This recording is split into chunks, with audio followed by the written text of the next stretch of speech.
Hello fellow brawlers, I'm KairosTime and it is time to brawl. It's also time to reveal today's sneak peek video. We're gonna start out with everything that you need to know about pins and in-game emotes. Then I'm gonna go ahead and show you the Crow and White Crow remodel, and after that we'll cover balance changes happening with this update, and there's gonna be some juicy ones, so make sure you stick around for that. And then I'm gonna show you all of the details of the new Super City environment and talk about how it fits into the Brawl Stars universe, as well as more Morse code in Brawl Stars. We're gonna talk about what that means too. Now make sure you guys subscribe so you do not miss any Brawl Stars update information, because this is not the only sneak peek I am going over. Pins are now going to be available in battle as emotes. When you're on the Brawler select screen, there's going to be an emote over the Brawler's head. If you tap on that, it'll actually show you this pin selection screen. Now, if you don't have any of the emotes for that specific Brawler, you'll have the standard happy, sad, and angry emotes, and then you'll have the base emote for that specific Brawler in the special tab. But if you do have some emotes unlocked for like Crow, for this example, it'll look more like this. If you've unlocked the happy, sad, or angry pins for the Brawler you're playing, they will automatically be used, and every other pin that you might have for that Brawler can be used in the 4th slot, but you'll only be able to pick one of them for that 4th slot. Now, as of right now, I imagine that most people don't actually have many pins, since you can only buy one pin pack per weekend, and also you have to pay a lot of gems for them. Now, one thing to note is that if you're playing Crow, you can only use Crow pins, even if you've unlocked pins for the other Brawlers. Now, the Frank pin that you're seeing right here actually shouldn't be there. This is just kind of like a work in progress on the developer build. If you want to use Frank pins, you'll have to unlock them and be playing Frank. But later on, I hope that Brawl Stars will add the option to customize all 4 of the slots however you would like. Now, when you are in battle, tapping on the emote bubble will give you the option to select one of 4 pins. Plus, you'll also have the option to mute emotes. Muting emotes will actually mute both friendly and enemy emotes, and the setting's going to remain in effect from match to match if you want to permanently mute emotes completely. Or you can just turn it on and off if there's somebody that's just like really annoying. By tapping on one of the 4 emotes, the emote will show up next to your character, and everyone who can see your Brawler will also be able to see the emote. If you're hidden by a bush or by an invisibility super, the enemy will not be able to see that emote, but your team will. Now, this isn't confirmed, but I believe spectators will also be able to see them as well. One thing that I really love is that you have a 10-second cooldown after each emote, so that spamming is not possible. You can also go over to the training cave and customize the controls to place the chat button wherever you would like. If you're one that does not like seeing emotes, you can make it as small as possible and hide it somewhere where it won't really bother you, and then turn emotes off. Now, as of right now, we do not know if there's going to be more ways to earn pins than a single pin pack on the weekend, but I really hope that Supercell adds more ways to unlock them, especially since pins are exclusive to each Brawler. Also, as a quick side note, you'll actually see bots using emotes every now and then, which I think is kind of funny. Now it's time to show off Crow's remodel and then talk about balance changes. This is Crow's new winning animation. He jumps into the air and then gives you a thumb up. And if you lose, which you're not going to do, you know why? Because you use code Kairos in the Brawl Stars shop. KAIROS, code Kairos in the Brawl Stars shop. Never see another losing screen again unless you actually want to. But for those of you who do not use code Kairos, here's what you're going to see when you lose. You'll see Crow giving you a big thumbs down because you didn't use code Kairos in the Brawl Stars shop, and that's probably why you lost. And this is what the new Crow looks like when he's running around in the battlefield. You'll notice that his attack animations look a lot cooler too, and his super looks really cool. Now let's take a look at White Crow. He has the same winning and losing animation, and as you can see, he has a super cool new outfit. If regular Crow is part of the cat gang, White Crow is part of the snake gang. I'm not really sure what that means, but it's almost like he's become some sort of like a snake pirate, which is super awesome. You'll also notice that his attack and his super daggers also look different. I am a big fan of this skin, and as a plus, his cost is going to remain at 80 gems. This means that White Crow is officially no longer the most worthless skin in the game, and I want you to go in the comment section right now and let me know which skin now provides the least amount of value in your opinion. I'm still going with Pirate Gene. It is now time to talk about balance changes, and then we're going to talk about the newest environment coming to the Brawlerverse. First up is Gale, who is getting a lot of changes made to him. On the top, you'll see his old attack, and on the bottom, you'll see his new attack. As you can see, his attack is going to be narrower, and it's going to have very slightly less range. However, he's now going to fire 6 snowballs instead of 5 snowballs, which is technically a 20% buff,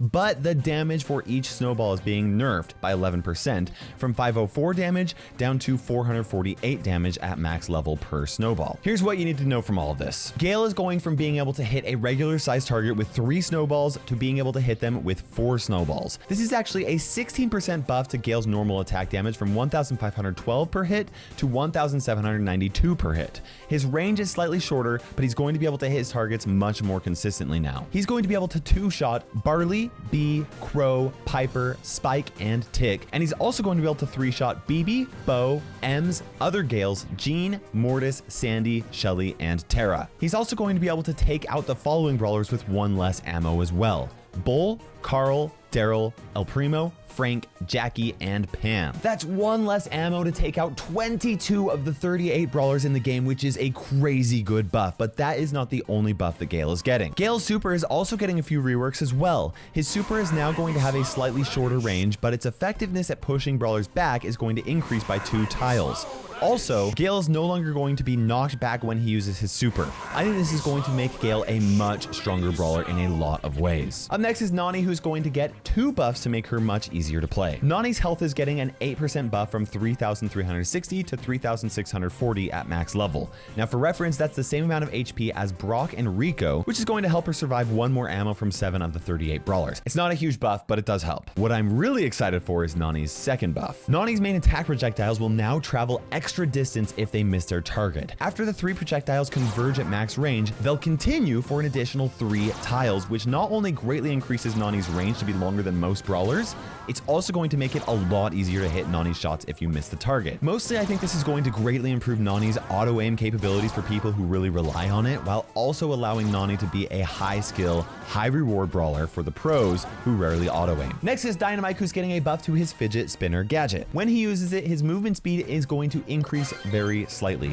It's not a big speed boost, but it should be enough to help him escape enemies that get a little bit too close. Next is Jean, who's getting a 6% nerf to his health. At max level, he's going from 5,040 down to 4,760 health. This is the same amount of health as Gale and Terra, and should make him slightly less viable in the competitive level. Honestly, not by much though, because it's only going to change a couple of interactions between a few different brawlers. He's going to die from 3 complete hits from Gale, mostly because of Gale's buff, and now Leon's going to be able to kill Jean in 2 ammo instead of 3. Jackie's getting 3 changes. Her health is getting a 4% nerf from 7,280 down to 7,000 health at max level. This means that Gale, Jean, Jessie, Max, and Terra are all going to be able to take Jackie out with 1 less ammo. Additionally, her pneumatic booster gadget is getting a nerf and a buff. The number of uses is going to increase from 2 to 3 times per match, but the speed boost it provides is decreasing from 30% down to 20%. This is going to make her slower than Rico and El Primo when they're using their star powers, but faster than BB when she's using her star power. I'm actually really curious to see how these changes impact Jackie's viability competitively. Now Sprout is getting a rework and a nerf. Sprout's overgrowth star power is now going to require 5 seconds to charge up for the increased explosion radius to actually happen on the next attack, but only that next attack.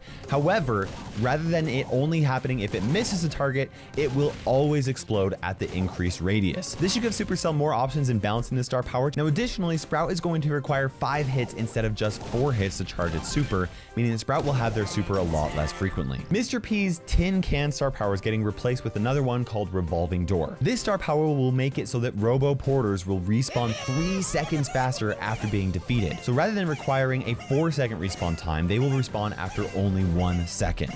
I really like Mr. P's handle with Care Star power, but I'm really excited to try this one out. Okay everyone, now it is time for us to talk about the newest environment coming to the game. I have looked through this environment a whole lot, and I have picked out on quite a few interesting things that might be clues regarding future Brawl Stars updates. If you have not seen my Brawl Theory video talking about the theme park theory, you absolutely need to watch it after this video because it reveals so much about the Brawl Stars universe. Now when I first saw this new environment for Brawl Talk, I thought that this might be a city environment outside of the Brawl Stars theme park, and that like people could travel from the city to the theme park, and that the brawlers were just like monsters stomping around in this giant regular sized city. After going through the environment myself, I am very convinced that this is another part of the park, and that this city is actually a very shrunk down version of like a regular Brawl Stars city. And I have 3 reasons to think this. The first reason is because of this crown right here. These crowns are in all of the other environments, and they're part of the Brawl Stars theme park. So the fact that it is here makes me think that it is part of this theme park. And because it's the regular size instead of really super tiny, I think that the city is actually shrunken down to scale. Now, this isn't a whole lot of evidence by itself, but the second piece of evidence is a little bit more telling. At the start of the match, you'll actually notice some waves happening on the water. If you look at the size of the waves, it's pretty obvious that this is just like water next to a tiny city. If this was a normal size city, waves this size would have to be massive and be caused by some crazy storm.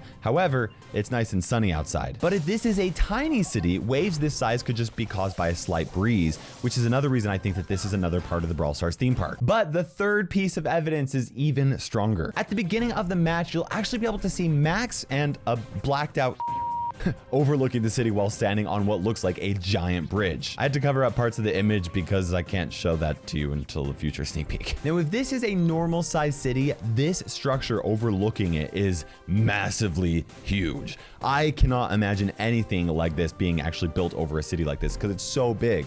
But if this is a tiny city, this bridge could just be a simple walkway in the park, and it would give them kind of like an idea of what it would feel like to be walking around a city as like a giant monster. Now, I looked around this area for like exit signs or trash cans or anything else like that. I didn't find any of that, but I did find a few other interesting things that I didn't find in Brawl Talk. In the upper left-hand corner, there's a Brawl Stars Championship building, which is actually pretty cool. In the lower right-hand corner, you'll find toxic sludge being dumped into the city. And in case you didn't catch it on Brawl Talk, when you actually play this environment in Heist, the Heist safe looks like a building too, which is super cool. But one thing I have so many questions about is regarding this star building spelled with 2 R's. I feel like it's got to mean something. You'll also notice that at the bottom of the map, there are a bunch of freight trains with the star logo on it as well. If you have any idea what this could possibly mean, please let me know in the comment section, guys. Now, I did point out the radio tower in my Brawl Talk recap. Here you'll actually see that it's using Morse code to spell out WKBRL, just like the Morse code in Terra's Bazaar. I think that this is a big hint that we are onto something with the whole WKBRL stream that is going on. We got a few hints on the stream that suggest that we'd be getting a hero and monster update, and I think we're going to continue to get hints from that stream regarding the next update. Honestly, I feel like the whole thing is just like really, really cool. Brawl Stars is like planning something massive for a future update. I don't think it's going to happen in the next update because that's when Supercell is just getting back from vacation and stuff, but I would not be surprised to see something massive happening in the update after that, or honestly, in the 2-year anniversary of Brawl Stars being released globally in December. Now, before you go, I want to quickly point out a couple of things. Brawl Stars put the jungle theme back into the game. It has been months since they took it out, and it is now back with a couple of changes. First, you'll notice another Spike sock in the top of the corner. No surprise there, we're seeing Spike merchandise all throughout the park. And then, of course, there's also a crown hat on the left. I also forgot to mention in my Brawl Theory video that you can actually buy Spike slippers and Spike rugs in Terra's Bazaar. I am convinced that Spike is the Mickey Mouse of Brawl Stars. And just another interesting find is that Hard Rock Mine actually has some of the small roads on it, just like the Star City theme, which I'm not really sure what that means, but it's definitely interesting. Let me know if you have any ideas. And that is everything that I am allowed to show you guys in this sneak peek. Make sure you subscribe for more sneak peeks. Use code Kairos in the Brawl Stars shop. And for now, this is KairosTime ticking by, and we will see you in Brawl Stars.